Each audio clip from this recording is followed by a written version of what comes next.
posting this nigga all down one time, man, like they ain't never seen no motherfucking fag before, cool. What the fuck wrong with them? They ain't never seen no motherfucking fag before, cool. Like they ain't never seen no motherfucking fag before, cool. It's your Woody Akademiks, and check it out, man. Now listen, man. Chirac savages have been always known to not hold their tongue.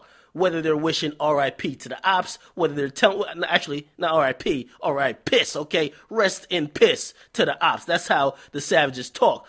Whether they're doing that or they're telling the ops that, listen, you sneak diss me, I'm a motherfucking kill you, or they're either showing their guns or they're doing some probably acts of coonery. Now, here's the thing, because when it comes to making statements and statements about the bigger world than they live in, which they live in a world of not lacking, they usually put their foot in their mouth. Now, Lil Herb just got caught lacking on Instagram. Now, he was recently in Gary, Indiana. He was putting in that work, stomping out the ops, right? He wasn't caught lacking there, but he was on Instagram and he made some comments about the new bad bitch on the corner. Now, if you guys don't know, there's a new bad bitch on the corner. Everybody's fascinated with a new bad bitch named Caitlyn Jenner who looks like an Instagram model on Flick. Now, you might be like, Caitlyn Jenner, who the fuck is that? Is that Kylie's sister? No. Caitlyn Jenner is basically the nigga who used to be called Bruce Jenner with some goddamn breast implants. He woke up one day and said, fuck it, I'm a woman, okay? And everybody has been forced to call Caitlyn or Bruce a woman. Now, you heard what Lil Herb said, and he has some type of point intrinsically, but I'm going to give him some advice as the negotiator, because I know most of these Chirac savages, they're definitely not media trained. Actually, they're not even trained to not incriminate themselves, so they're definitely not media trained. But let me tell Lil Herb this, okay? Lil Herb, I like your music, bruh, but this is a bigger beast than you'll ever be able to imagine, dog. You ever want to get signed?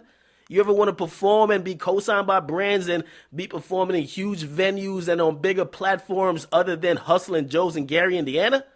Well, if you ever want to do that, dog, don't do this. Believe me.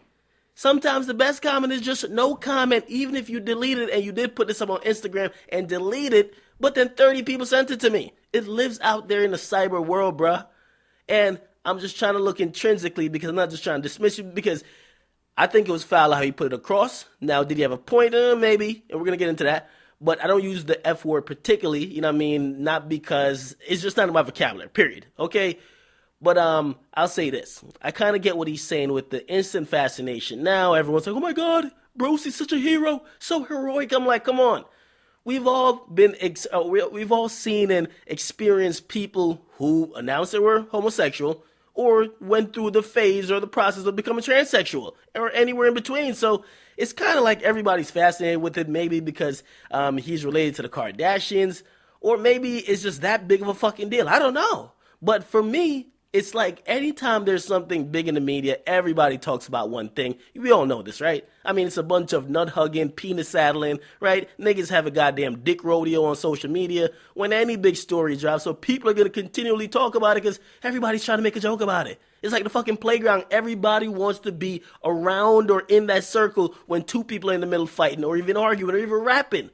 So on social media, the thing is you can't tell people what to talk about or what not to talk about, right? Or why they keep talking about it. The only control you got is you. You got to log the fuck off. You got to turn your phone off. You got to get off Instagram. You got to get off Twitter. Shit, I got so much of it this morning I had to get off Twitter my goddamn self.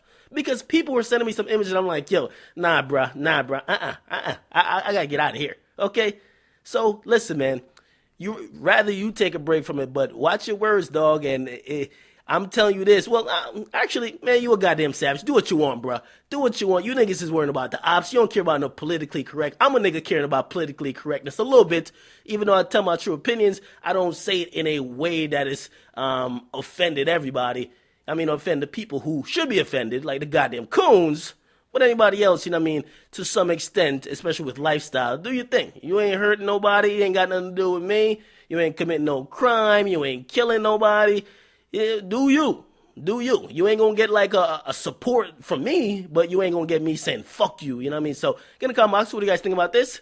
Do you think it's a big deal or not? I mean, listen, they're going crazy on this one guy. I think his name is like Drake Bell. He used to be on Drake and Josh or something. He's just, all he tweeted out was this. He said, I ain't calling you no more fucking Caitlyn, Bruce. And they are on this motherfucker's ass. So what Lil Herb said, people, well, I mean, his fans won't care, but good thing that he isn't that big because they would have been in his ass. It's your boy Akademiks. Get in the comment box. Make sure you guys like, definitely subscribe. I'm out.